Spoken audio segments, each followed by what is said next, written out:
बिस्मिल्लाहिर्रहमानिर्रहीम। अस्सलामुअलैकुम।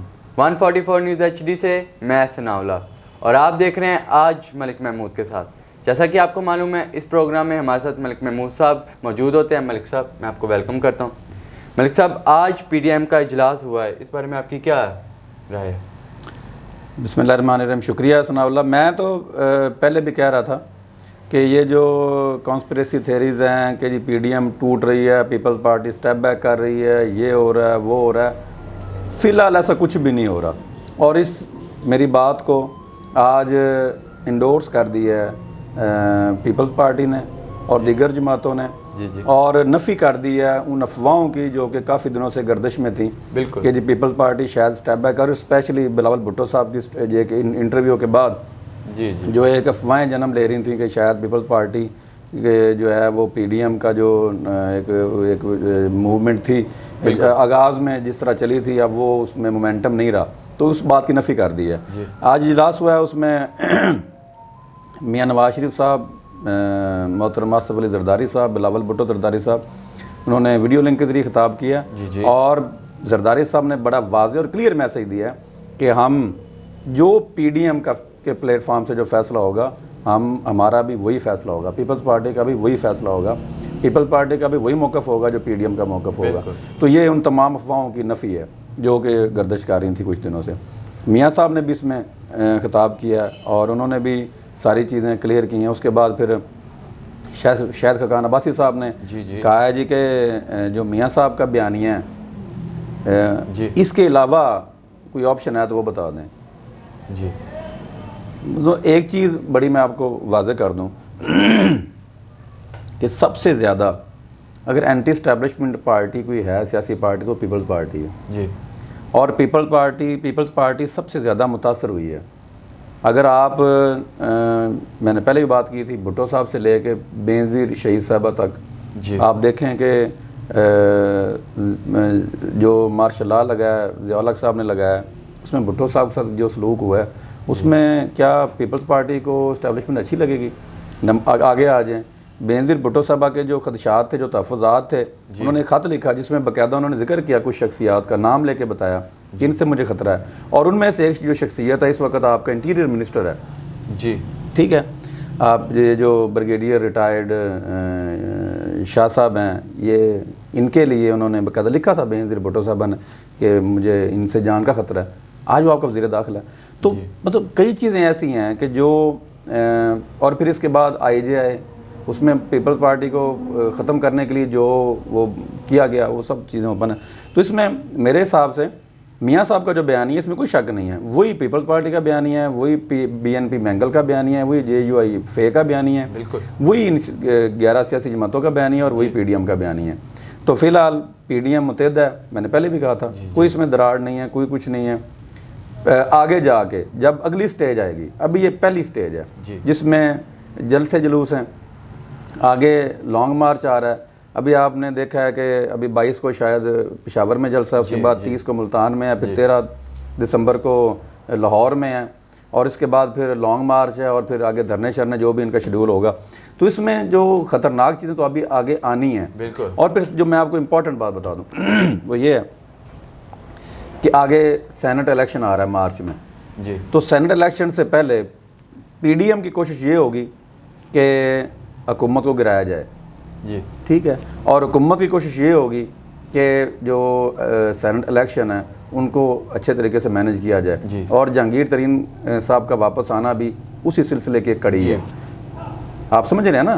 मतलब जिस तरह उन्होंने जनरल इलेक्शन को में जो इंडिपेंडेंट जो मेंबर्स थे उनको मैनेज किया, पंजाब में बड़ा अहम रोल रहा जहांगीर तरीन साहब का, मरकज़ में भी रहा और अभी भी सेनेट इलेक्शन आ रहा है तो अभी उनका किरदार बड़ा अहम होगा। और आप जैसे आपको पता है कि 52 जो हैं सेनेटर्स रिटायर होने जा रहे हैं और अब जो नए 52 आने हैं उनमें जो मेजॉरिटी होगी वो PTI की होगी, ठीक है। तो इसलिए ये चीज़ें आगे जाके मज़ीद ख़तरनाक हो सकती हैं। जैसा कि अगर पीपल्स पार्टी, जैसा कि मैं बात कर रहा था कि अगर पीपल्स पार्टी ये मैं बात कर रहा था कि ये पहला फेज़ है, इसके बाद धरना और उसके बाद जो ऑप्शन है वो है वोट ऑफ नो कॉन्फिडेंस का, यानी कि PDM जो है, अपोजिशन जो है वो अदम एतमाद लेके आएगी पार्लियामेंट में।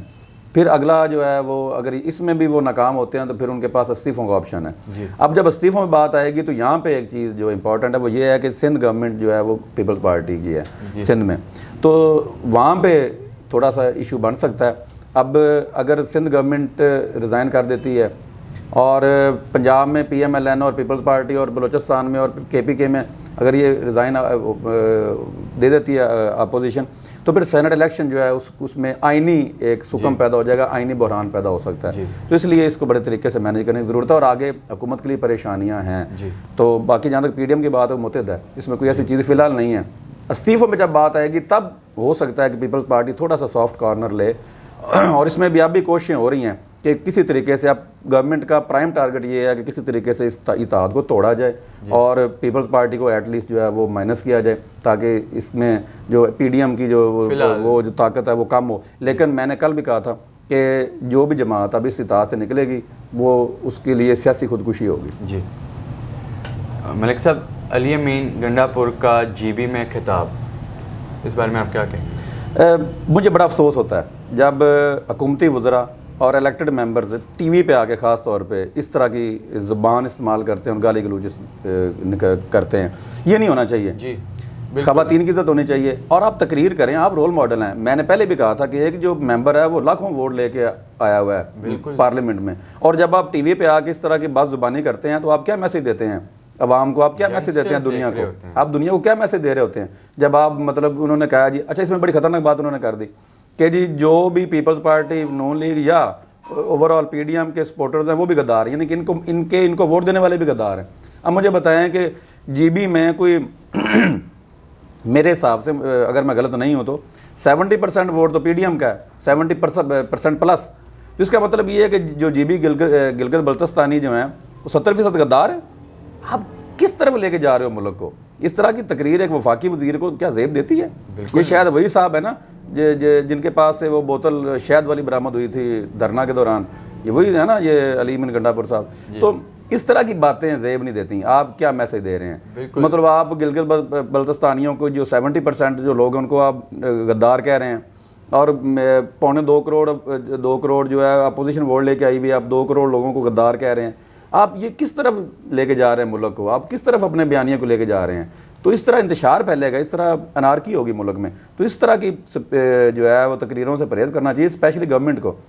और जिस तरह की तकरीर इन्होंने कल की है मरियम नवाज शरीफ साहबा के लिए, तो इस तरह के अल्फाज ख़वातीन के लिए, और उसमें बड़ी कड़ी तनकीद हुई है सोशल मीडिया पे भी, वैसे भी तो नहीं इस तरह का होना चाहिए। आप वफाकी वज़ीर हैं, आपको अपने स्टेटस के मुताबिक बात करनी चाहिए। ये चीज़ें आपको ज़ेब नहीं देती, इस तरह नहीं होना चाहिए। तो परहेज़ करना चाहिए अपोजिशन को भी और गवर्नमेंट को भी, दोनों को। मैं समझता हूँ कि जब आप TV पे आए होते हैं, लाखों लोग आपको देख रहे होते हैं, करोड़ों लोग आपको देख रहे होते हैं, उन करोड़ों लोगों को आप ये जो गाली गलौज का मैसेज देते हैं, तो ये आपके लिए ये चीज़ जो है वो आपकी परवरिश पे सवाल उठाती है, बिल्कुल आपकी तरबियत पे सवाल उठाती है। और स्पेशली जब मेंबर्स और फेडरल मिनिस्टर्स और प्रोविंशियल मिनिस्टर्स इस तरह की गुफ्तगू करते हैं तो ये बड़ी तकलीफ दे होती है। ये नहीं होना चाहिए। इखलाकियात का दामन नहीं छोड़ना चाहिए। अच्छा इखलाक, अच्छी बात ये होनी चाहिए। आप तनकीद करें, मुस्बत तनकीद करें, जो भी आपके तहफ़्फ़ुज़ात हैं, जो चीज़ें हैं, आप उनको करें, कंपेन करें आप। लेकिन गाली गलौज देना, इस तरह की ज़ुबान, गद्दार कहना, बागी कहना, और किसी को मेकअप के और किसी को सर्जरी के, इस तरह की बातें नहीं होनी चाहिए, नहीं होनी चाहिए। बाकी इसके साथ साथ मैं आज प्रोग्राम में मैं मुझे पता चला हमारे बड़े सीनियर रिपोर्टर हैं मियाँ सलीम अहमद कलिया साहब, उनके बारे में पता चला कि उनकी कुछ तबीयत नासाज थी जी। तो मैं उनके लिए दुआ दूँ अल्लाह पाक उन्हें सेहत दे।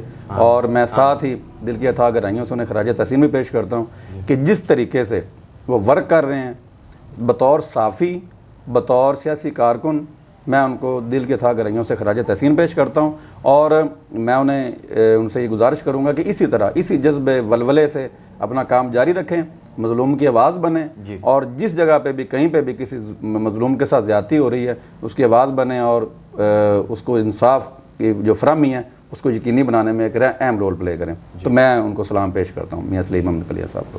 बहुत बहुत शुक्रिया आपके टाइम का।